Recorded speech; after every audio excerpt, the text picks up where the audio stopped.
everyone. Welcome back to episode 98, Talk Fame Podcast with your host, Kylie Montigney. I'm so excited to have on growth coach, speaker, and podcaster, Chelsea Christensen. Thanks so much. Come on, Chelsea.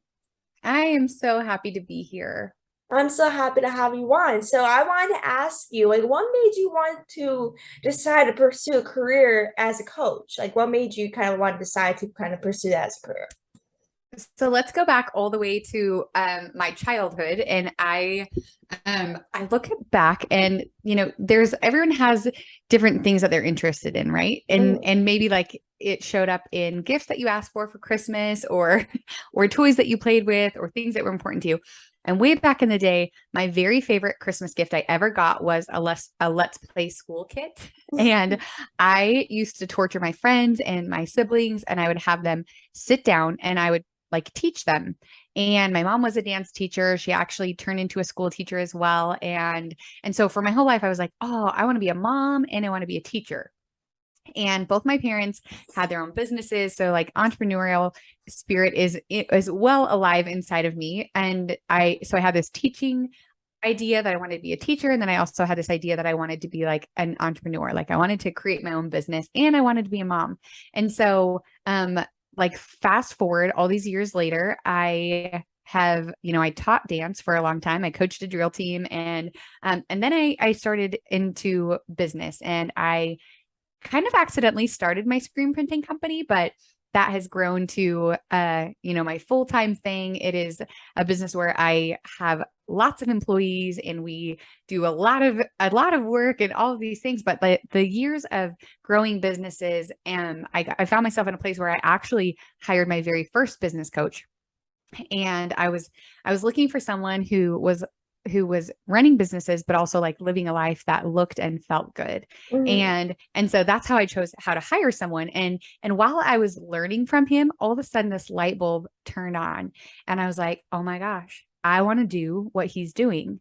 Because not only did I have the desire to teach, but I also had all of the experience of what it looked like to be an entrepreneur and to raise kids while I was,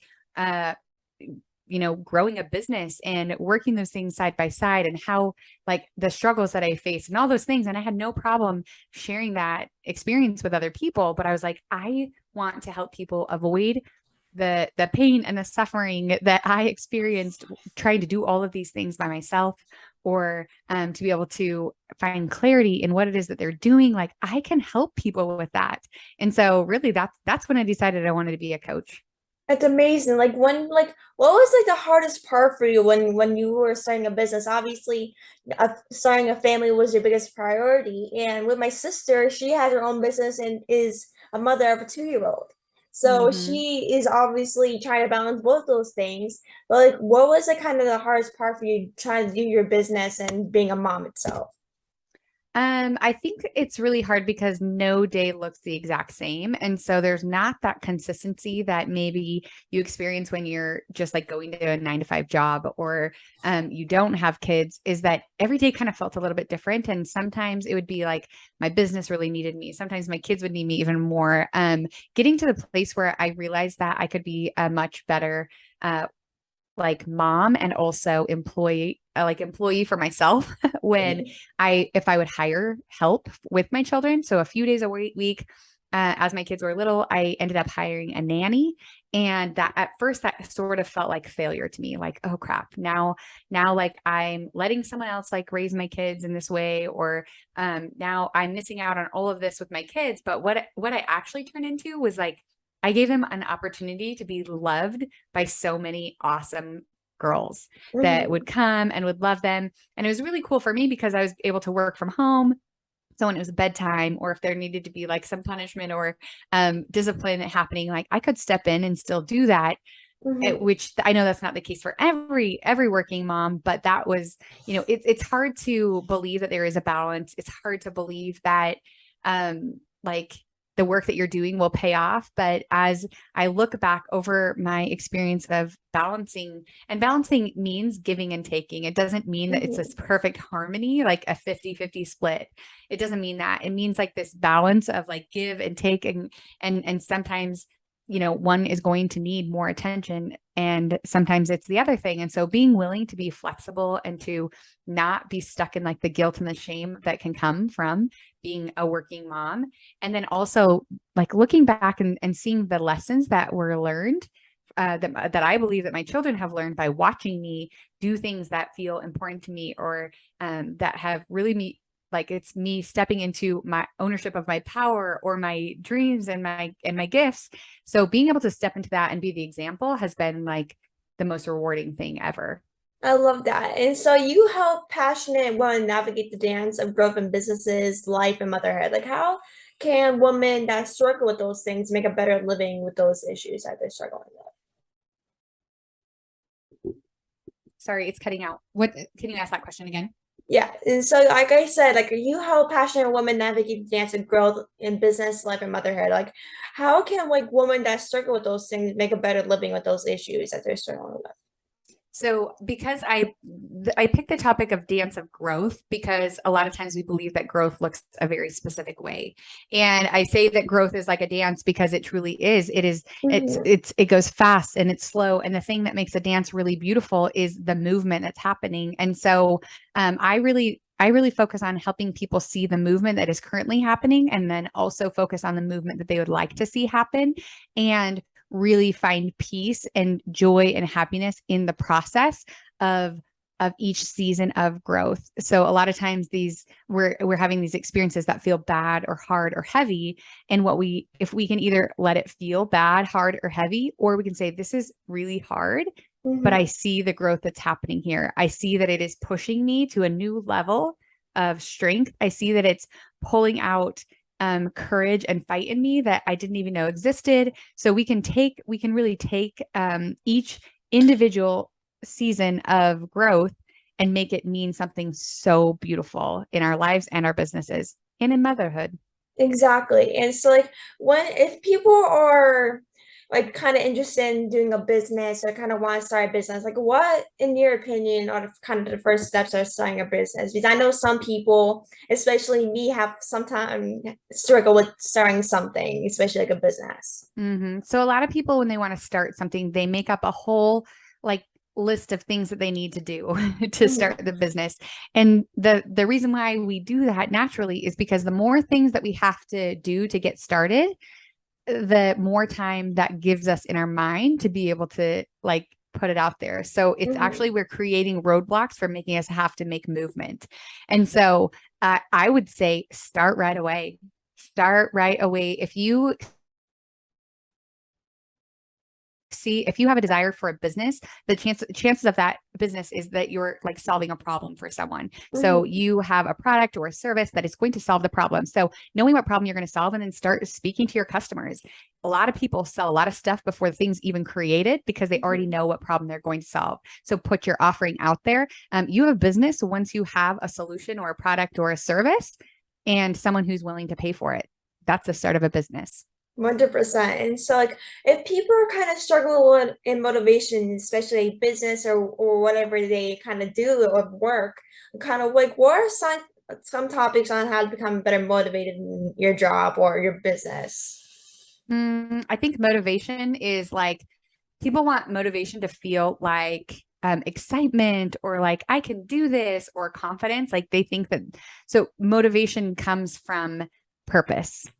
So Mm-hmm. if you are clear on the purpose that the real reason why you want to do the things that you want to do or what you believe that your product or your service can do for someone, that's motivation. Motivation Mm-hmm. isn't like someone knocking on your door like all right, you got this, you can do this, or like I believe in myself, I can like this. Motivation is truly choosing your purpose over anything else. It's being Mm-hmm. so committed to the purpose that even when it feels hard, even when it feels scary, even when it feels overwhelming or like you're afraid, it's like you show up anyways. Mm-hmm. Exactly. Like for you, like, have you like kind of like have you ever had that time where you kind of struggled as like a coach or as a mom where you were like, oh my God, this like I'm like this is too much for me. Like I can't deal doing two things or a million things at once. Because for me, I like even if I do a million things a day or a week, I get unmotivated. I'm like, God, like this is I can't do this anymore. Like all, Yeah. you If you know, haven't wanted to admitting it. quit 1 million times, then you're probably abnormal, right? We Mm-hmm. all want to quit. We all want to quit 1 million times. Things feel overwhelming to all of us. When you're feeling stuck in for whatever reason, or you're feeling like burned out, I always say do something that sparks creativity again. And sometimes that's going out for a walk. Sometimes that's being with your kids. Sometimes that's going and doodling on your iPad. Sometimes it's watching a home renovation show. Sometimes it's talking to a friend or laughing or going to your favorite coffee shop, like whatever it is. It's like you have to put a stop to the spiral that your mind's experiencing. Mm-hmm. So your mind is like, I'm overwhelmed. This is too hard. I can't do this anymore. Do you see how this is like a spiral down to Mm-hmm. nowhere? And Mm-hmm. so we have to shift the energy, and we shift the energy by changing up our physical surroundings. It changes changing up what we're doing, the way we're thinking. And so something that has nothing to do with actual work is what I recommend. Yesterday I posted a reel that was like, do you know what makes you feel alive? Mm-hmm. And sometimes when we get stuck in the hustle and the grind and the doing, we forget what makes us feel alive. And when we go back to those things and even experience them for 15 minutes or 20 minutes or an hour, all of a sudden, like, we're like, oh, okay, everything's not as bad as it seemed. Like Mm-hmm. everything is not over. I don't have to quit everything. I don't have to burn it all to the ground. It's like, no, I just needed a reset. And now I have dropped down those walls. I've like stepped up the stairs a little bit and let go of like that overwhelm to be Mm-hmm. able to like step back into your purpose. Exactly. And so, like, what are kind of some things people can do to make their life easier if they're overscheduled or overwhelmed with work? Because for me, like, I like deal with that every single day. I'm like, oh God. Like, I always ask people how, like, they can be make do life even though they are overscheduled and overwhelmed with work. Like, what is kind of some tips for people to kind of balance their schedule and still enjoy life at the Mhm. same time? Yeah. So you're the only person who can set up your schedule for yourself. Mm-hmm. You agree to everything that you put on your schedule. And so yesterday I was actually having a call with one of my clients, and we were talking about the concept of chasing pennies, or like 100 pennies or $1. And um that concept, if you think about it, like we can chase 100 pennies constantly and fill our schedule full of 100 different things, and they can add up to $1. Or we can say, this is the most important thing to me. This is my highest priority. And it's going to be a lot more work, and it's going to be a lot more time. But it's also going to be one thing that gives me $1 instead of 100 things that give me $1, 100 pennies. Do you see what I'm saying Yeah. there? So Yeah. we can feel we have, sometimes people want to fill up their schedule and their life with 100 things because it's this fake belief of, then I'm valuable, then I'm busy and productive, and then I'm in high demand, Mm-hmm. then I'm so busy, I'm so overwhelmed, I'm so because they start believing that makes them seem successful. Mm-hmm. But when we lose control over our lives and our schedule, and we're trying to balance all those think about how much harder it is to carry 100 pennies than it is Mm-hmm. to carry $1. Does Mm-hmm. that make sense? Yeah. So it is prioritizing, reprioritizing, knowing what you're signing up for, knowing what your most important things are, making sure that you're committing to all the dollars, not all the pennies. Exactly. And so, like, you have started the Dance of Growth podcast dedicated to hearing people's experiences of growth, from struggle, positive growth, unexpected growth, and even prepared growth that help individuals to be ready for big things. What was like kind of like the idea of starting the podcast, and what do you hope people kind of take away from it? So I had a dream of starting a podcast for so many years. And like I talked about earlier, I thought of all the things that I needed to figure out before I launched the podcast. So I kind of distracted myself by all the to-dos and the overwhelm of all the things, when finally I was like, oh my gosh, like I just need to hire someone to do all the tedious stuff that that overwhelms me. I just need to get it started. And now it's like the most fulfilling thing in my life, because I wanted a place where, obviously, I'm a teacher, I'm a coach, I'm a mentor. And so I wanted a place where we could really do that. And on social media, it's like I can give little tiny, tiny bite-sized pieces of information and knowledge and experience, but people really don't have the attention span on Instagram or TikTok or wherever you're you are spending your time on social media, but people don't really have the attention span to sit and to listen and to learn. But I'm Mhm. like, okay, where is that audience? And the audience is the people who are putting these podcasts in their ear while they're multitasking, doing different things. And so for me, I was like, okay, my audience is there. Those are the people who I want to reach and touch. I wanted to have these heartfelt, meaningful conversations with some incredible humans, and also highlight that like everyone goes through seasons of growth. Mhm. Everyone experiences the highs, the lows, the this the like level staying the same for a long time that feels really frustrating, but we all experience it. But there's something to learn in each different season, and so that's where it came from, and that's why I decided to launch. That's amazing. Like when I kind of first like started out at this podcast, like I didn't even picture myself doing a podcast. I always thought like, Mm, oh, this is like that's probably stupid of me to do. Like obviously, I grew up with two journalists in my family in my hometown, Pennsylvania, and so obviously I have some background with journalism, but like it's not like, oh, I never pictured myself doing podcasting. Like what was that like? Like, did you ever picture yourself doing podcasting, or is it like, you know oh, what? like, It's interesting because like I said, when I was younger and I was like, oh, I want to be a teacher. I only wanted to be I only knew that there was two kinds of teachers. I only knew that I could be a dance teacher or a school teacher, right? mhm, And so like growing up or in my business, I never really thought like I wanted I didn't even know like podcasting didn't even exist for the majority of my life, right? yeah. And then also like I think that podcasting wasn't a dream, but teaching has always been a dream. And so we have to just be adaptable when life changes, when platforms change, when things come up, when new opportunities come. We have to be adaptable to like use different vehicles for our purpose. So Mhm. it just made so much sense for me to use this tool that has been created for me to just do more teaching. Exactly. Like, what was like the biggest like thing for you when you started the podcast? Was it kind of like, oh, I get to meet new people, or is it like I can't wait to teach? Because for me, I'm Yeah. like, well, I came up growing up a very shy and quiet kid, and maybe kind of blew out and not being shy anymore. But obviously, I get to connect with people like you. But like, what was like the biggest blessing for you when like you started the podcast? So I kind of found myself in situations where like with coaching or being at retreats or all the connections that I had with some incredible humans, I was like, I don't want to keep all these conversations to myself. Like these are things that people need to hear. And so Mm-hmm. for me, a lot of the people that I do interview on my show are people that I've already had conversations like this with. And then I also get the opportunity to have new people on and have those same conversations. But it was like the podcast was a way for me to take those meaningful, life-changing, insightful conversations and make them available to everyone who might not be having them.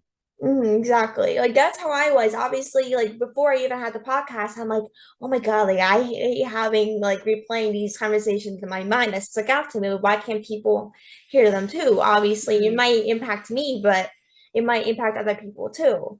So mhm, obviously, podcasting is like a big way to kind of do that. People can hear you because obviously you're not only having a conversation with someone that you may or may not know, but other people can really connect with them easily think like, oh my God, this I'm so happy to hear this conversation. mhm.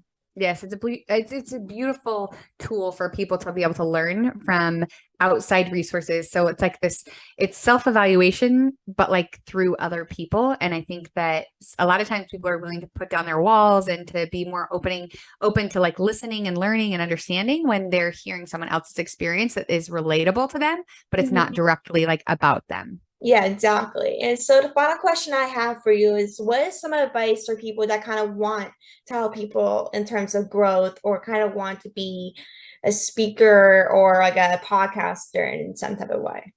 So I would say whatever it is that you want to do, start doing that. Like a few years ago, I'm like, you know what? I actually really want to like I want to be a speaker. I want to speak to at conferences. I want to speak on stages. I want to speak, I just want to share like my voice and I want to teach people through my voice. And so I just had the thought come to me like start speaking. And so that's what I did. I started showing up on my Instagram and just talking. I started just telling teaching and talking in IGTVs, in Instagram, like in stories or on my posts. And I just started sharing my voice. And all of a sudden, guess what? I became a speaker. If I want to be a podcaster, I just have to start the conversation. If I want more meaningful conversations in my life, I have to start having more meaningful conversations. If I want a business, the only way to get a business is to start. So it's truly just like noticing the things that you want and then figuring out a way to take the first step. And then after that, you're going to take one more step and then you're going to take another step. So it's committing to the process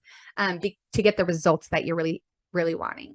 I love that. And so thank you so much for coming on the podcast. It was so great speaking with you. I absolutely love talking with you. And you seriously are amazing. And I honestly Oh, can't thank you wait so to talk much with for you again having soon. me. Of Yeah, thank you. I course. appreciate it so much. Of course. I'll speak with you soon. Thank you so much for coming on. Yes. See you later. Thank you. Of course.